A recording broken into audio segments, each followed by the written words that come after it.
வணக்கம் உறவுகளே. நலமா வளமா வளமோடு வாழுங்கள். பாமரனுடைய பார்வையிலே பகவத்கீதை 2வது அத்தியாயம் 8வது பதம் தொடர்கிறது. அர்ஜுனன் பகவான் கிருஷ்ணரை ஆன்மீக குருவாக ஏற்று சரணடைந்து தனக்கு எது சரியானது என்ற வழியினை காட்டுமாறு கூறுகின்றார். அதன் தொடர்ச்சி இன்று காண்போம். அதாவது, உலக நாடுகள் எல்லா இடத்துலையுமே பிரச்சனைகள் இருக்கு.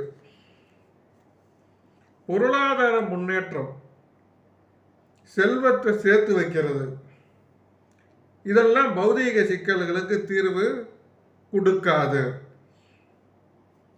பிறப்பு, இறப்பு, முதுமை, நோய், இதை யாராலையும் தடுக்க முடியாது.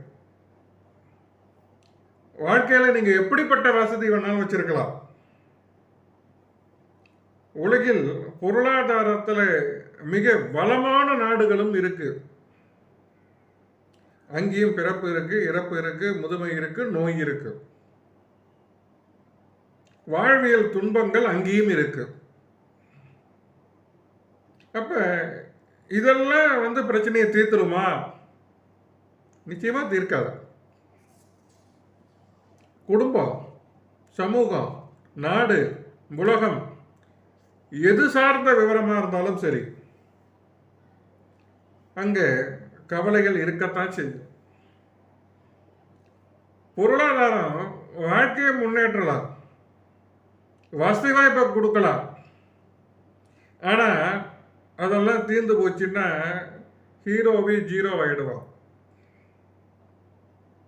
இந்த பதத்துல அர்ஜுனன் ஒரு விஷயத்தை தெளிவா சொல்றான். அது என்ன அப்படின்னா, பூவுலகின் எதிரியற்ற ராஜ்யமோ சொர்க்க லோகங்களில் உள்ள தேவர்களை போன்ற அதிகாரத்தன்மையோ என் கவலைகளை தீர்க்காது.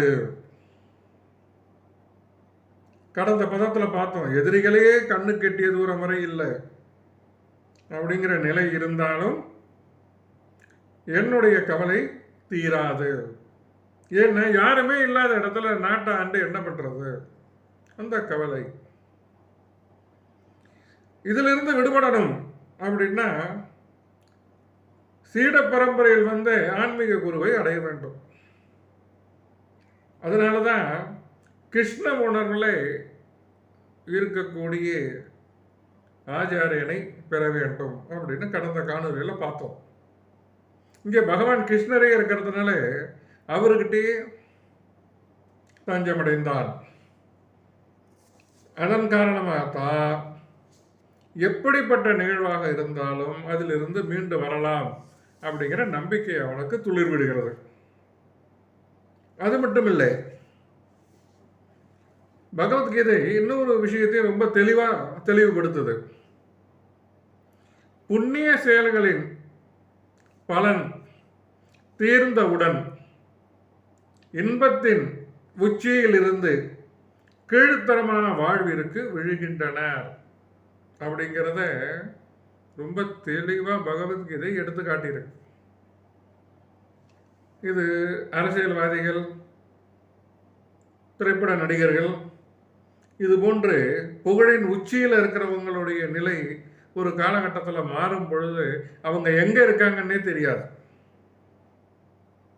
அதான் பிரதிபலிக்குது. இந்த கவலைகளை நாம நல்ல முறையில் களைய விரும்பணும். அதுக்கு ஒரே தீர்வு, அர்ஜுனனை போல நாமும் கிருஷ்ணரிடம் சரணடைய வேண்டும்.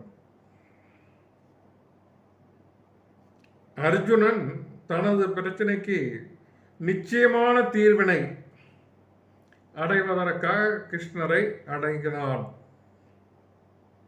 இதுதான் கிருஷ்ண உணர்வுடைய வழி.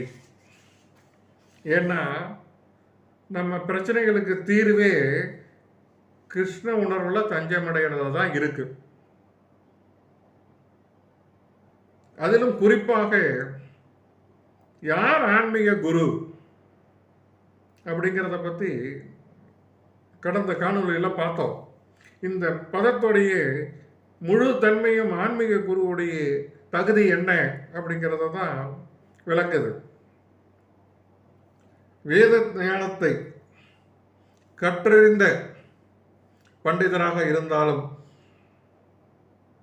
இழிகுலத்தில் பிறந்தவராக இருந்தாலும், துறவியாக இருந்தாலும், அவனுக்கு கிருஷ்ண விஞ்ஞானத்தில், கிருஷ்ணரை பற்றிய தத்துவத்தில் வல்லுநராக இல்லாவிட்டால் அவன் ஆன்மீக குருவிற்குரிய தகுதியை இழக்கின்றான். ஏன்னா வேத ஞானத்துடைய அனைத்து விஷயத்திலும் நிபுணனாக இருக்கக்கூடிய பிராமணனும் வைஷ்ணவனாக இல்லாவிட்டால், இதுல இந்த பதத்துல இன்னொரு முக்கியமான தகவல் மறைவா சுட்டி காட்டப்பட்டிருக்கு. அது என்ன அப்படின்னா, பிராமணன் வைஷ்ணவனாக இல்லாவிட்டால், அந்த வைஷ்ணவன் யார்? கிருஷ்ண உணர்வு பற்றிய தத்துவத்தை அறிந்தவனே வைஷ்ணவன். அவன்தான் குருவாக முடியும். ஆக நேற்றே நாம் கண்டோம் குரு யார். இப்பொழுது மீண்டும் அதை நினைவுபடுத்தி இந்த பதத்தை முடிக்கிறேன். ஆன்மீக குருவிற்கு உரிய இலக்கணம் என்ன அப்படின்னா, அவன் பிராமணனாக இருந்தாலும் சரி, வைஷ்ணவனாக இல்லாவிட்டால் ஆன்மீக குருவுக்குரிய தகுதி அவனிடம் இல்லை. வைஷ்ணவன் யார்? கிருஷ்ணரை பற்றிய தத்துவம், கிருஷ்ண உணர்வு, கிருஷ்ண விஞ்ஞானம், இதை அறிந்தவனே முழுமையான வைணவன். அந்த நிலையில் இருப்பவன் இழிகுலத்தவனாக இருந்தாலும் சரி, ஆன்மீக குருவாக ஆகலாம். பரம்பரையா இவங்க தான் குரு, இவங்க தான் இந்த பதவிக்கு வரணும், இவங்க தான் நமக்கான வழியை காட்டணும் அப்படிங்கிற எந்த விதமான நியமங்களும் இதற்கு பொருந்தாது. ஒரே தகுதி சீட பரம்பரையில், அதாவது கிருஷ்ணருடைய உணர்வினை, கிருஷ்ண உணர்வினை, கிருஷ்ணரை பற்றிய தத்துவத்தை, கிருஷ்ணருடைய விஞ்ஞானத்தை எவன் முறையாக முதல் சீடனாக அறிந்து கொண்டானோ அர்ஜுனன், அவனுடைய வழிகாட்டுதலை அவனை போன்று அவனடையொற்றி வரக்கூடியவர்களே ஆன்மீக குரு. புரிஞ்சுதுங்களா? இது போன்று நாமும் கிருஷ்ணரை சரணடைவோம். கிருஷ்ண உணர்வு மிக்க வைஷ்ணவை குருவை அடைந்து அவன் நடி உற்றி அவர்தால் பணிந்து முழு முதற் கடவுளாகிய பகவான் கிருஷ்ணருடைய அனுக்கிரகத்தினால் அனைத்து விதமான கவலைகளிலிருந்து விடுபடுவோம். இந்த பதம் இதோடு இன்று பூர்த்தி அடைந்தது. மேற்கொண்டு என்ன நடக்குது அப்படிங்கிறத அடுத்த பதத்தில் பார்ப்போம். அதுவரை உங்களிடமிருந்து விடைபெறுவது என்றும் உங்களோடு பயணிக்கும் சக பயணி மதுரகவி கோபாலகிருஷ்ணன், காயாரிலிருந்து.